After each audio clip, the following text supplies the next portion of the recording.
I mean, it's going to be interesting to see what they do, but I think new stories. Here's my question: since they decided they're going to try to bring in Mara Jade, but they already made it clear she's not with Luke, my theory is Mara Jade going to be a lesbian?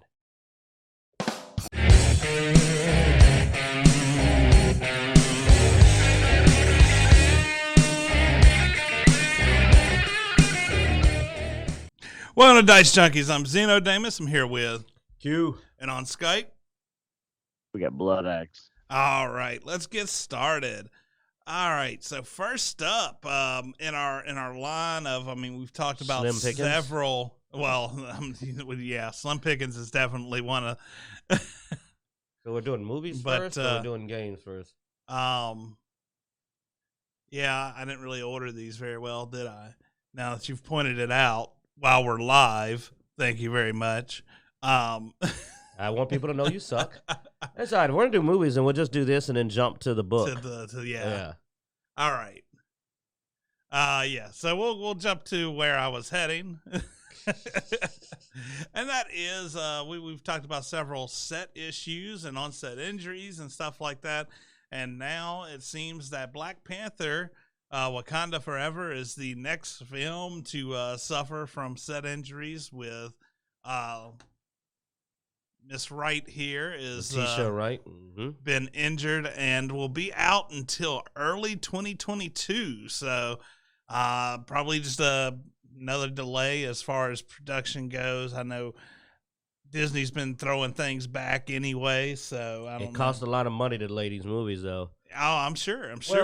And the reason this got pulled up is that we were following the whole Batwoman thing and the claims about there being a lot of trouble on set, a lot of injuries and all of that. And then you had the recent Rust. Then we had the events on Rust.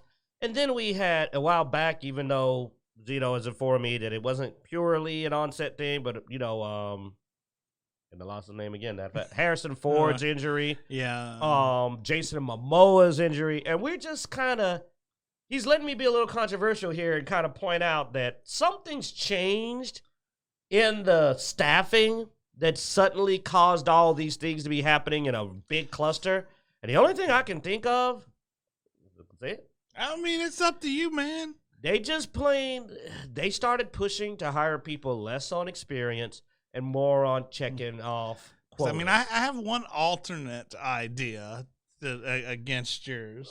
Well, you can definitely counterpoint, because my whole thing is I'm just saying what's the one thing I noticed different, and it is that there was a big push to not hire people based on experience. There's a big push to hire people to go, we need to get this particular group out of these jobs. Well, the problem is that, and note, I will admit that it's not all their fault. If they haven't been getting this job, they haven't been doing a lot of it, they're going to be less experienced. And that may be because of some systemic issues. But the problem is it doesn't change the fact that it's still frigging people that aren't that experienced. Well, but that's also why you used to have internships or apprenticeships and stuff like that, is to go ahead and get you more familiar with those sets. But they couldn't have them working under the patriarchy. They can't have an internship because you're still answering to... But my other alternate theory on why we may be seeing this is due to rushing. And what I mean by rushing is we've delayed a lot of things over the last 2 years because of the current pandemics and all that. So I wonder if some of it is caused by constant trying to push the little time you have. You're being interrupted and delayed by different regulations, new regulations, all this stuff. They even have new people on set because of those regulations.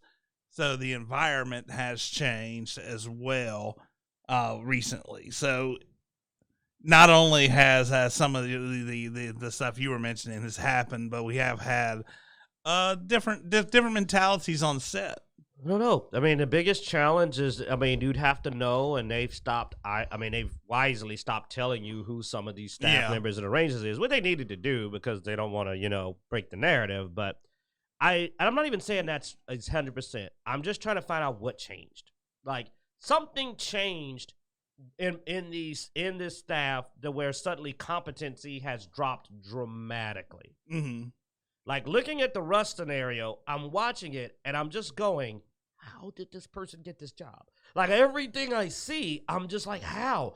Every warning signs, people complaining on other movies, the person himself going, well, I mean, I had to do 2 jobs. It was hard. And I'm like, that doesn't matter. It's still your job. Like, if you can't do it, then let someone else do it. Yeah. Don't do something you're not capable of that can kill someone. So there's a lot of me looking at this and just going, what are the combining factors? And the biggest combining factor is, much like what we see in comic books, much like we see in other fields, they're pushing out the experienced staff that's been doing it for years because they're saying they're a problem. But then when they get the new people in, dude, millennials and Gen Zers are kind of lazy. And, like, they're not going to take their job as seriously. They don't. They don't even like capitalism. They're, like, against all this. I don't think they take their job seriously. I just don't. I don't think they take their job as seriously as other people do. I don't know how you can work in Hollywood and not be a fan of capitalism, being that that's like the whole... I know. That's really ironic, isn't it? It really is. Like making a bunch of shows about how bad capitalism is bad as you make money from the show on capitalism. But, like, I think it's a combination of, and I'm not even saying it's diversity. I think it's more work ethic and experience. Now, the experience is not all that fault because they don't know what they're doing because they haven't been getting these opportunities. The problem is that you shouldn't have got rid of all the old guys. You should have, like you said, again, reasonable white guy. Guess what? They exist. Why don't you have them work together and go, hey, let's put one guy who knows what he's doing, one person that wants to learn how to do it, and let them both work on it. So he can sit back there and go, hey, hold up, no, let me see that gun. What the hell? Or that rig's not going to get her out of that rig. What the hell? That rig's not going to work. Or don't burn someone's face off on Batwoman. Holy shit, they burned the guy's face off. Why does no one bring that up? All this argument and nobody goes, what about that person that they melted their face? Yeah. How did they even do that? How did you melt someone's face off? I don't know, dude. Like, it is disturbing the amount of, because I mean, here's the thing. You used to hear about injuries on sets, usually due to stunts and stuff like that. But a lot of that's highly regulated now, and so most actors aren't even allowed to do their own stunts because of insurance reasons and, stuff to do with the committees and all that stuff. So they won't even let them do that because if they do get injured, it does kill your time set for filming. So most of them won't allow it anymore. But we're hearing about almost more injuries than we used to with when actors were jumping through glass windows, Yeah, like when they were doing their own stuff. Dude, it's getting crazy. And the thing is, the stunts they're doing are ones they're not supposed to be getting injured on. Like you said, it's not the stunt doubles. It's Laketita Wright was in a rig and they managed to injure the heck out of her. And they're almost killing these guys. Like, it's getting crazy that, like, they're severely injuring their actors. What changed? If you got a different opinion, please push it. No, I'm not being a total jerk here. I'm admitting that I know why they lack experience. It's because they haven't been doing it. But they don't want to have somebody be over someone either. Yeah. So they're going, no, get rid of the experienced guy, bring in this new person. What about you, Blood Axe? You have an opinion on this, man? I will try to keep it to where we don't get demonetized. Oh, well, that'd be nice. Good luck. Yeah. I really think that you made some good points, but I do really think that it is the checking the boxes of hiring folks that meet certain criteria and not necessarily finding the most qualified person for the job, number one. Number two, I think that a lot of the workforce is not back at full capacity for one reason or another, because there is, interestingly enough, not enough people to fill the jobs that are currently open. So you may be working with people that were apprentices that don't have full experience. So that, I think, is part of the issue. And number three, we haven't been doing anything for 2 years. So there's also a potential rust factor, but you're also having to change how you make films because of the COOF. And because of that, you're doing new locations, doing new things, not set up like you normally would have done. So I think it's a combination of factors.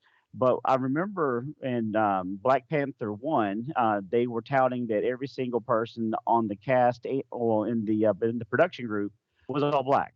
And and I remember, oh, I can't remember the guy's name who played Falcon, something Mackey, was complaining, and we covered it on the show, was complaining that I don't want all black people in the production crew. I want the best people to do the job.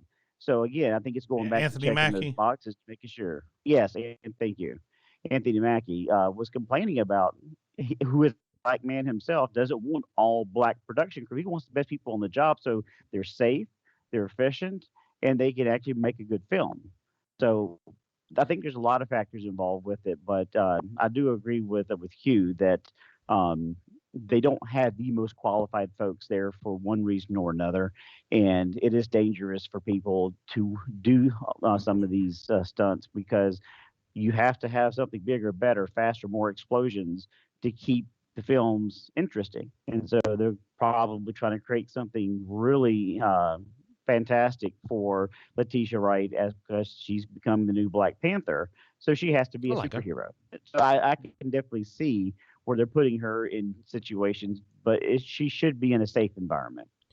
I'll just finish it with this. You know that a while back my son got sick and was in a hospital. And I'm not going to lie. You can say what you want.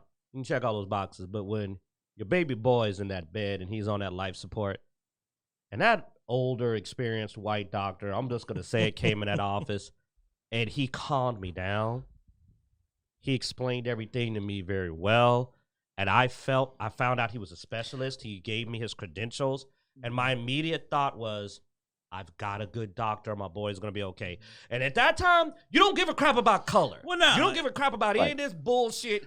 You gotta be pretty damn racist if you're in the hospital and an older, experienced black doctor comes in. And you're like, no, I ain't letting that. I just want somebody. You want the experienced older doctor usually when it comes down to your life. He was white just because he had that cool Santa Claus beard. It was really relaxing. He had the beard. No, I mean I understand. I understand why you mentioned colors. Is because, but yeah, no, I mean usually you want the more experienced person, especially when something that could harm you, kill you. Yeah, all of a sudden I'm like, I'm not looking for anybody with a rainbow pin on their shirt. Yeah.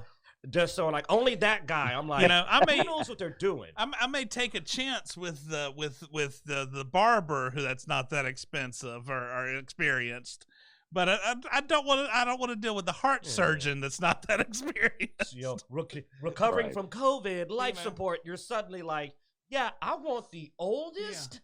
Mofo, you got in this building. I may be okay with a film director that's not that experienced, but probably armor, prop director, somebody that deals with things that could kill me.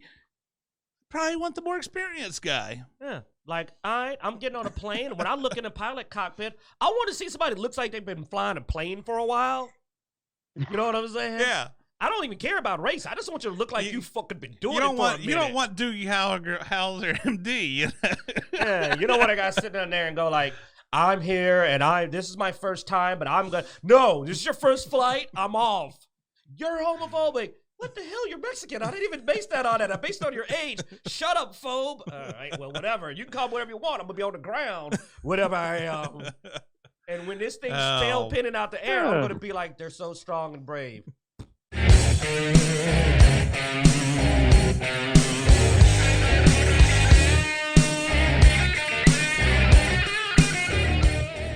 That's what you can do when you have a reputation, but nobody trusts Disney.